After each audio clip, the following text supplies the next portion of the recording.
सनातन धर्म में अमावस्या का विशेष महत्व है। अमावस्या के दिन पवित्र नदी में स्नान करना चाहिए और साथ ही इस दिन दान भी करना चाहिए। स्वागत है आप सभी का हमारे चैनल पर।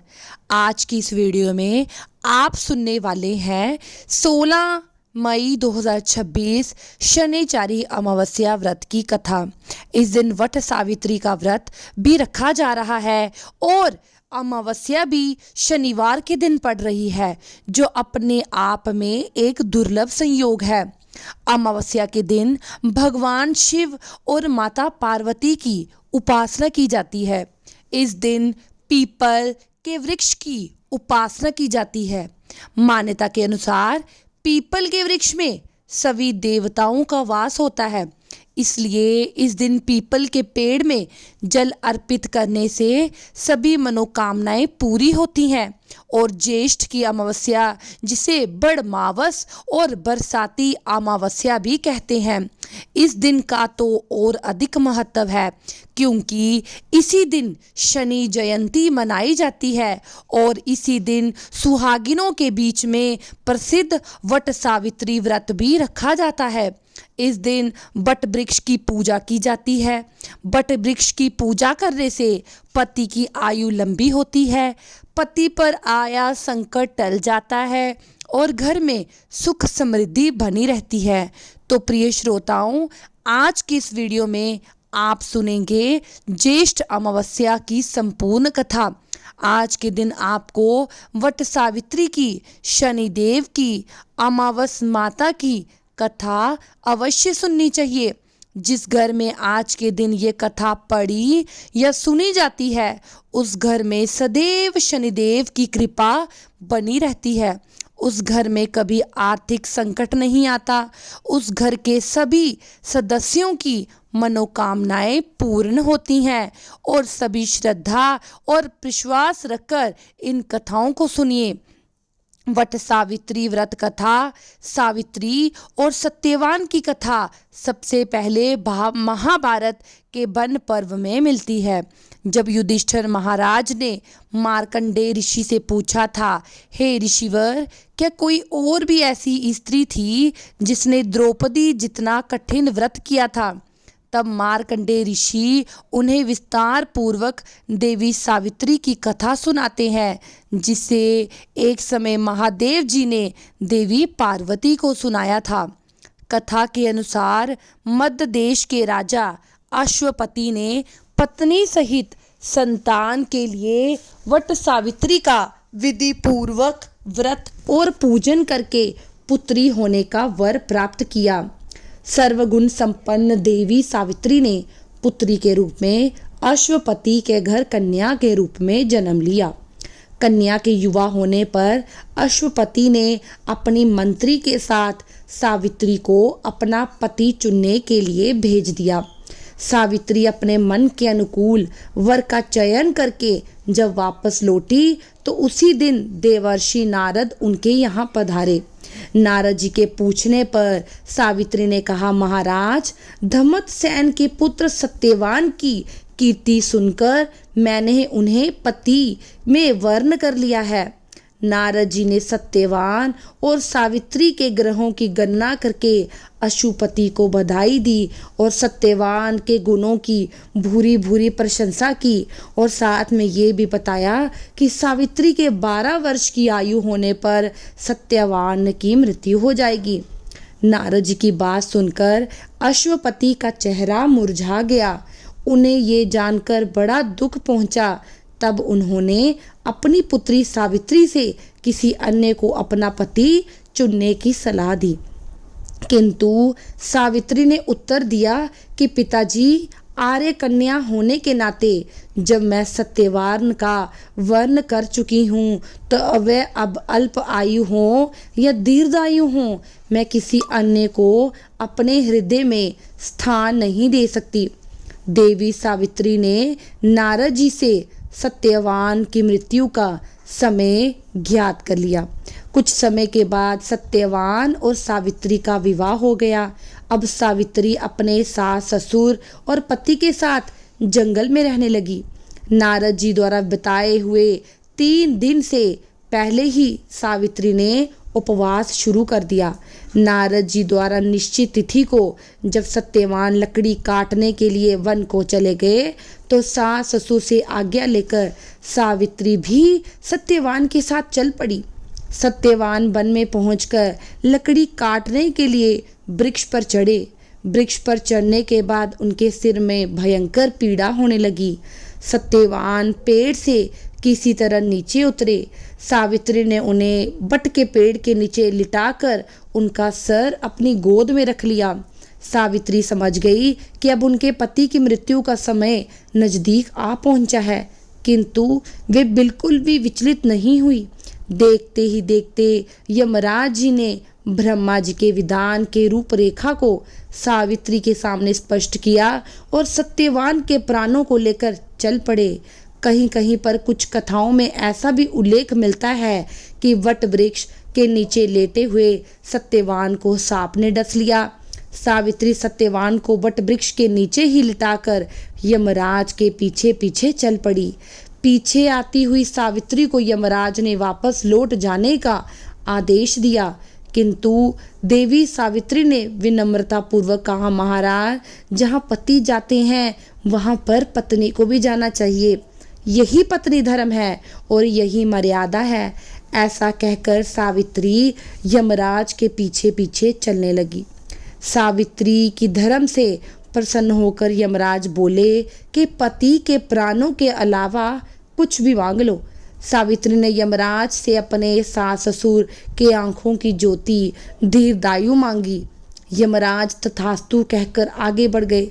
सावित्री फिर भी यमराज जी का पीछा करती रही। उनके पीछे चलती चलती यमराज ने अपने पीछे आती सावित्री से फिर वापस लौट जाने का आग्रह किया तो सावित्री बोली कि प्रभु, पति के बिना नारी के जीवन की कोई सार्थकता नहीं। यमराज जी ने अब की बार भी सावित्री के प्रति व्रत धर्म से खुश होकर फिर से वरदान मांगने को कहा। इस बार उन्होंने अपने ससुर का खोया हुआ राज्य वापस दिलाने की प्रार्थना की। तब तथास्तु कहकर यमराज फिर से आगे चल पड़े। सावित्री अब भी यमराज जी का पीछा करती चलती रही। इस बार सावित्री ने यमराज जी से 100 पुत्रों की मां बनने का वरदान मांगा।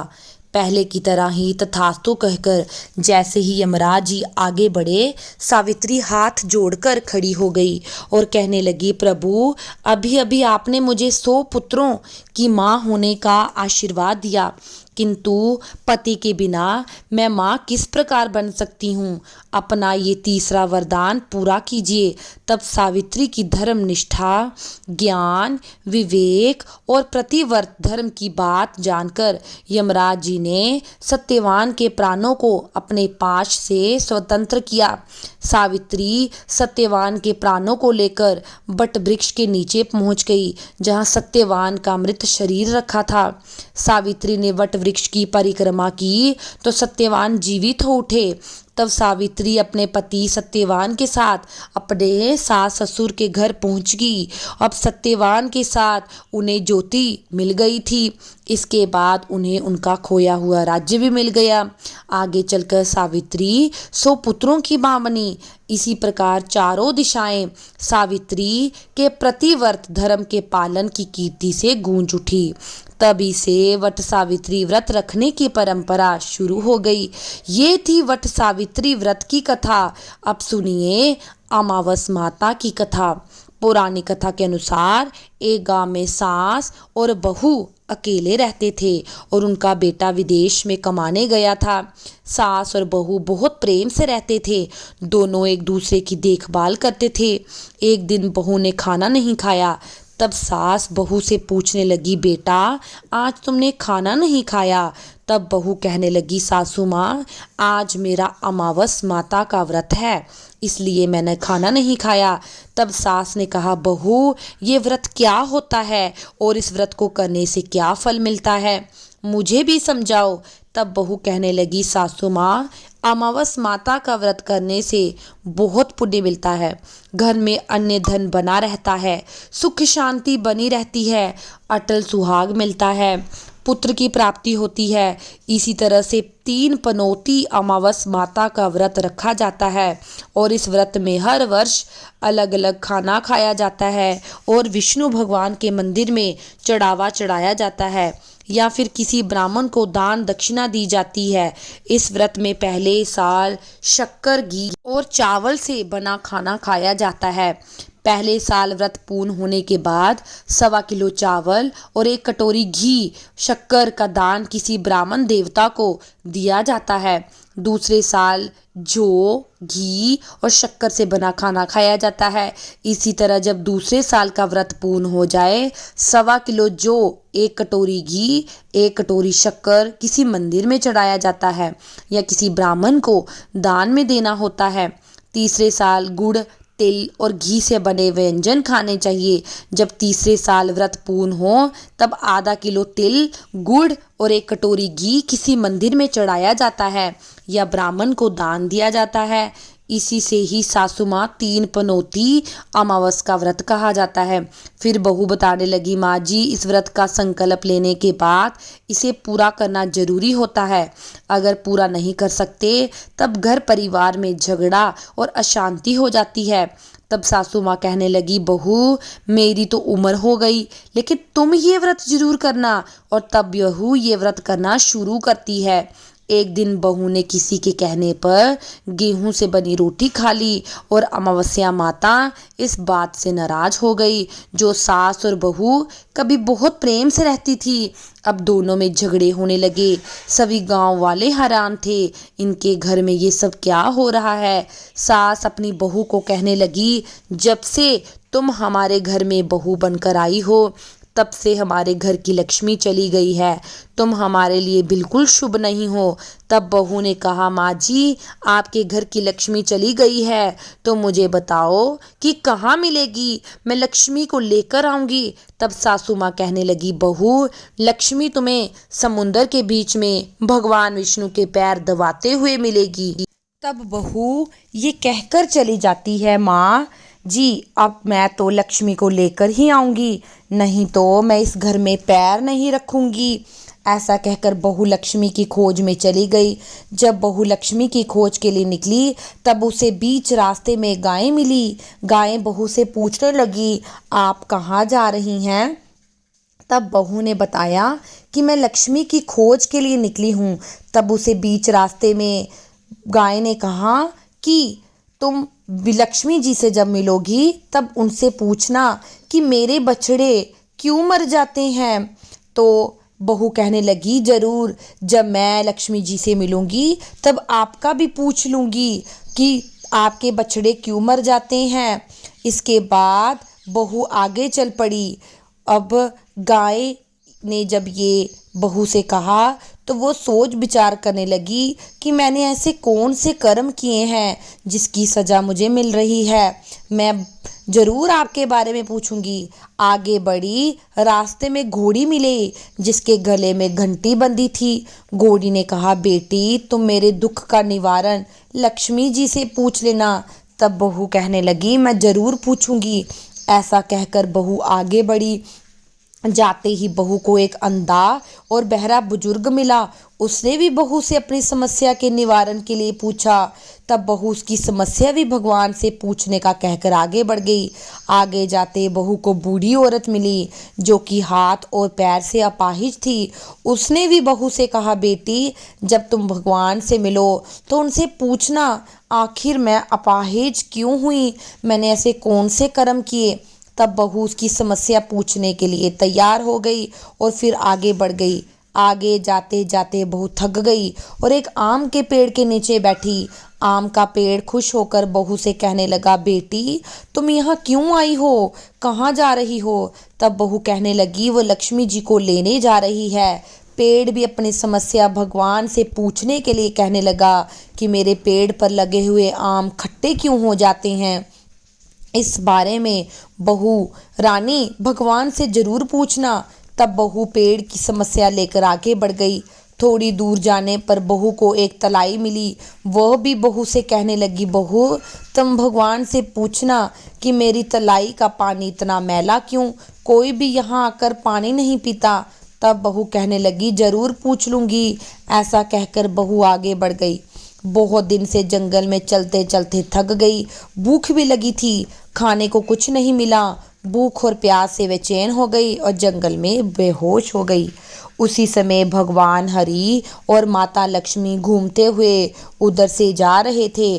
तब माता लक्ष्मी भगवान विष्णु से कहने लगी, हे नाथ, ये तो आपकी बहुत बड़ी भक्त है, आप इसके दुखों का निवारण कीजिए। तब भगवान श्री हरि कहते हैं, इस संसार में बहुत से जीव दुखी है, सभी अपने अपने कर्मों का फल भोग रहे, मैं किसके दुख का निवारण करूं। तब माता लक्ष्मी भगवान श्री हरि से विनती करने लगी, कहने लगी, वह भूखी प्यासी हैं, अगर इसे ऐसे जंगल में छोड़ दें तो जंगली जानवर खा डालेंगे। माता लक्ष्मी की बात सुनकर भगवान श्री हरि एक साधु का वेश धारण कर बहू के पास गए और उसे होश में लेकर आए। बहू के होश में आते ही साधु वेश में भगवान उनसे पूछने लगे, वो यहाँ क्यों आई, कहाँ जा रही। तब बहू ने सारी बात उन्हें बता दी। उसकी बात सुनकर भगवान श्री हरि और माता लक्ष्मी प्रकट हो गई।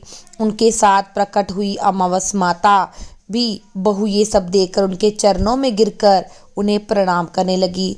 तब अमावस माता बहू से कहने लगी, बेटी, तूने मेरे व्रत को खंडित किया, इसी की सजा तुझे मिली है, लेना, अब मैं तुम्हें क्षमा करती हूँ।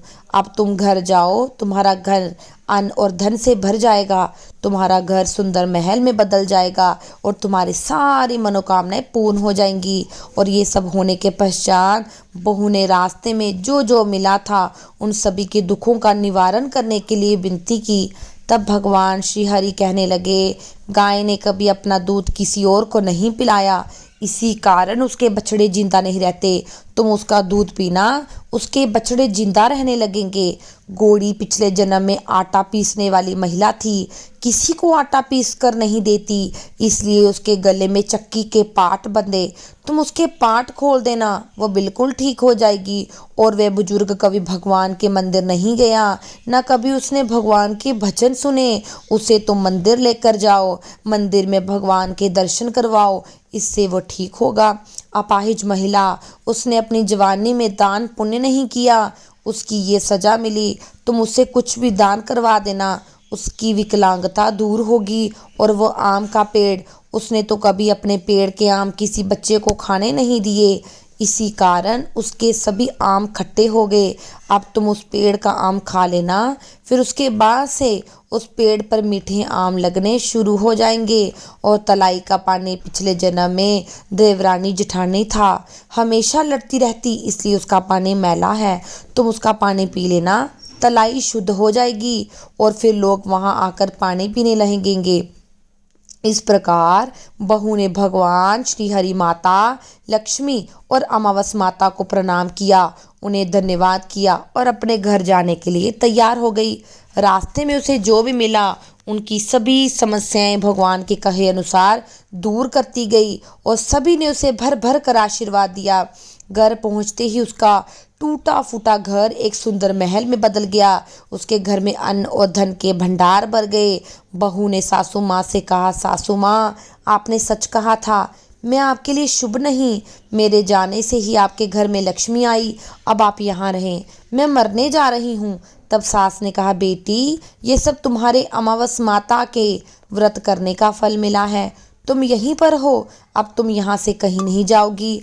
इस प्रकार सास और बहू खुशी खुशी रहने लगे। और फिर एक दिन सास का बेटा भी विदेश से लौट आया और घर में जब उसने खूब धन दौलत और धन के भंडार देखे, तब उसकी माँ ने उससे सारी बात अपने बेटे को बताई। इस प्रकार वे खुशी खुशी रहने लगे और तीनों अमावस्या का व्रत करने लगे। बोलिए अमावस माता की जय। हे अमावस माता, इस कथा को कहने और हुंकार भरने वाले सभी भक्तों के घर में धन धान्य के भंडार बना, सभी की रक्षा करना, ये थी अमावस माता की कथा। अब सुनते हैं शनिदेव की कथा।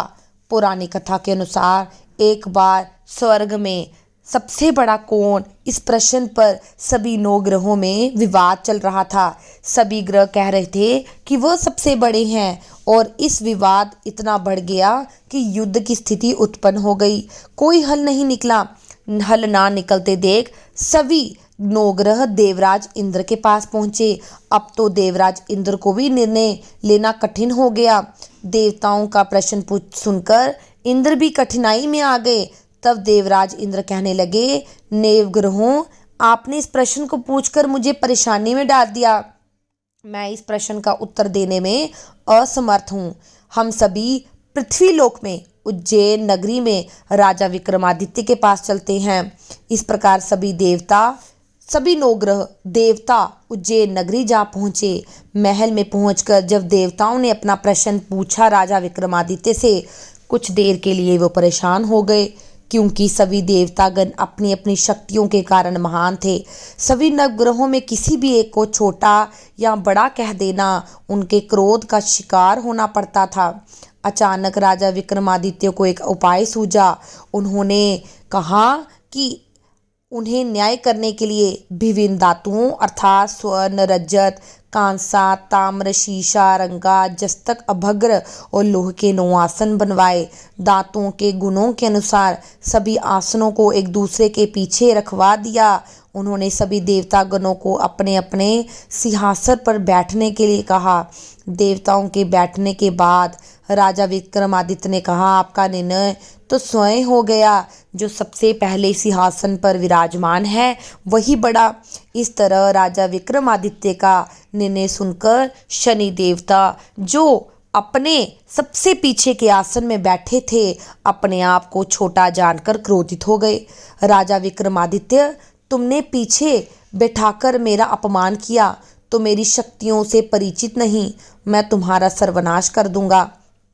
तब शनिदेव ने कहा, सूर्य 1 राशि में 1 महीना, चंद्रमा 2.25 दिन, मंगल 1.5 महीना, बुध और शुक्र 1 महीना, बृहस्पति 13 महीने एक राशि में रहते हैं। लेकिन यदि मेरी दृष्टि किसी एक राशि पर पड़े तो मैं या तो 2.5 साल या 7 वर्ष उसकी राशि में बरतता हूँ।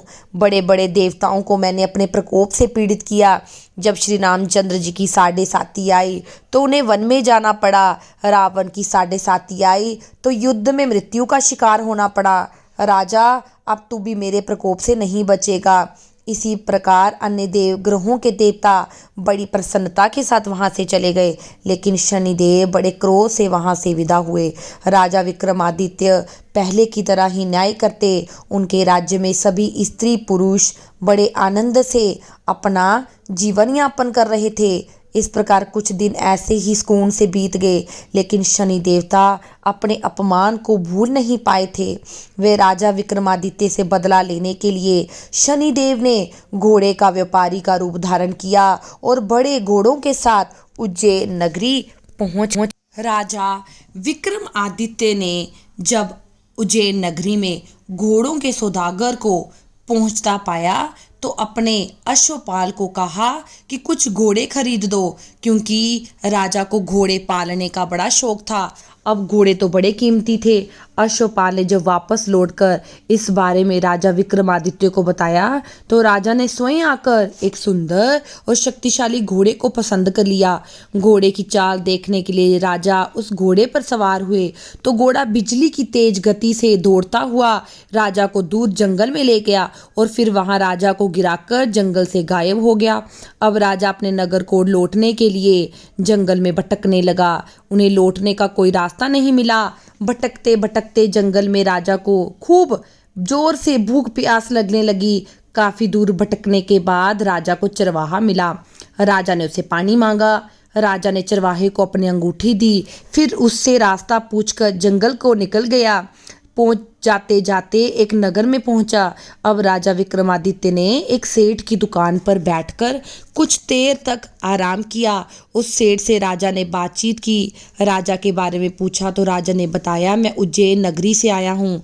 राजा की कुछ देर दुकान पर बैठने से अब सेठ की बड़ी बिक्री हुई। सेठ जी ने राजा को भाग्यवान कहा, इसी के कारण आज मेरे दुकान में सबसे ज़्यादा बिक्री हुई।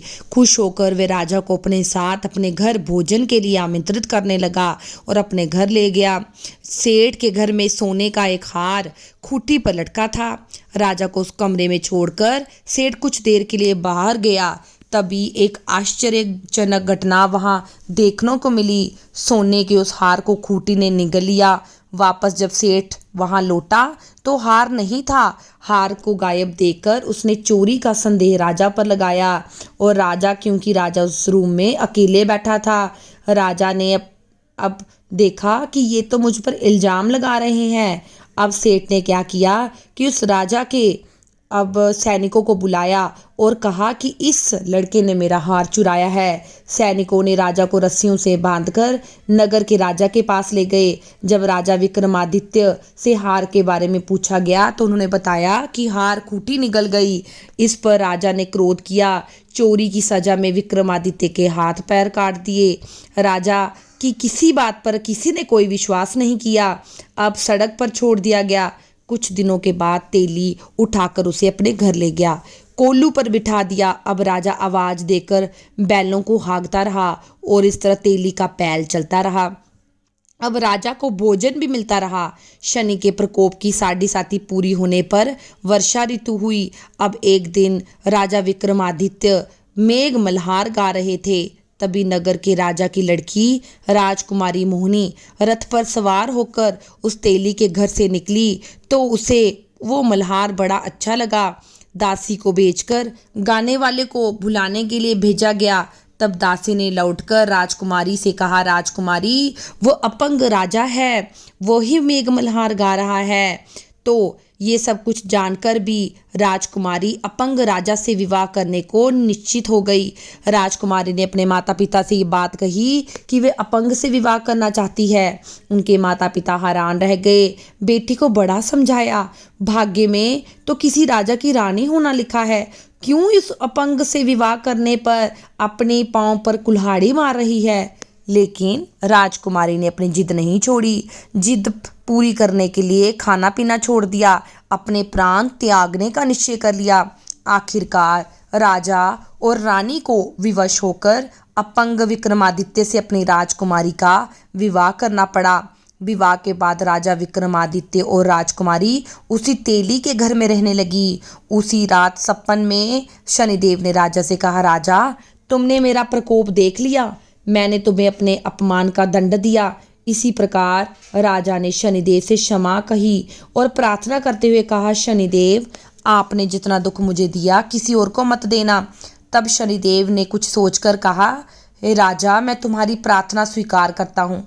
जो कोई स्त्री पुरुष मेरी पूजा करेगा, शनिवार को व्रत करेगा, मेरी कथा सुनेगा, उस पर मेरा आशीर्वाद सदा बना रहेगा। इस प्रकार प्रातःकाल जब राजा विक्रमादित्य की नींद खुली, अपने हाथ पांव सही सलामत देखकर बड़े खुश हुए। मन ही मन शनिदेव को प्रणाम किया। राजकुमारी भी राजकुमार के पांव सही सलामत देखकर आश्चर्य में डूब गई। तब राजा विक्रमादित्य अपना असली परिचय देते हुए शनिदेव के प्रकोप की सारी कहानी रानी को सुनाई। सेठ को जब इस बात का पता चला तो वह दौड़ा दौड़ा तेली के घर पहुंचा। राजा के चरणों में गिरकर क्षमा मांगने लगा। राजा ने उसे क्षमा कर दिया, क्योंकि ये सब तो शनिदेव के प्रकोप से हुआ था। सेठ राजा को अपने घर ले गया, भोजन कराया। तभी फिर से आश्चर्यजनक घटना हुई कि जिस खूंटी ने हार निकला था उसी खूंटी ने हार उगल दिया। ये देखकर सेठ प्रसन्न हुआ और अपने बेटी का विवाह राजा विक्रमादित्य के साथ करा दिया और बहुत से धन स्वर्ण आभूषण देकर राजा को अपनी बेटी के साथ विदा किया। अब राजा विक्रमादित्य राजकुमारी मोहिनी और सेठ की बेटी के साथ उज्जैन नगरी में पहुंचे तो नगरवासियों ने बड़ी खुशी से उनका स्वागत किया। अगले दिन राजा विक्रमादित्य ने पूरे राज्य में घोषणा करा दी कि शनिदेव सभी देवों में श्रेष्ठ हैं, इसलिए हर स्त्री और पुरुष शनिवार को उनका व्रत करे और व्रत कथा अवश्य सुने। राजा विक्रमादित्य की घोषणा से शनिदेव प्रसन्न हुए। शनिवार का व्रत करने और व्रत कथा सुनने से सभी लोगों की मनोकामनाएं शनिदेव पूरी करते हैं और सभी लोग बड़े आनंद पूर्वक रहने लगे। कथा समाप्त हुई। बोलिए शनिदेव महाराज की जय। 16 मई 2026 को शनिचारी अमावस्या पड़ रही है और ये ज्येष्ठ का महीना है और उसके अगले दिन से ही दमस मास जो है वो शुरू हो रहा है। शनिवार अमावस्या अपने आप में ही एक अद्भुत घटना और एक अद्भुत संयोग है। इस दिन दान पुण्य करना चाहिए। जो लोग स्नान करने के लिए बाहर नहीं जा सकते वो अपने घर में ही गंगा जल काले तिल डालकर आप गंगा जल में ही स्नान कर लें और थोड़ा सा दान पुण्य अवश्य करें। और इसी दिन वट वृक्ष की पूजा की जाती है। वट सावित्री का व्रत किया जाता है। पत्नियां अपने पति की लंबी आयु के लिए बरगद की पूजा करती हैं। आप सभी को वट सावित्री व्रत की ढेर सारी शुभकामनाएं और अमावस्या के दिन ये तीनों कथाएं अवश्य सुने। इस कथा को सुनने से घर से जितनी भी दरिद्रता दुख कलेश है सब चला जाता है। घर में सुख समृद्धि और शांति छाई रहती है। अगर इस कथा को आपने पूरा सुना है कमेंट सेक्शन में जय शनिदेव अवश्य लिखें।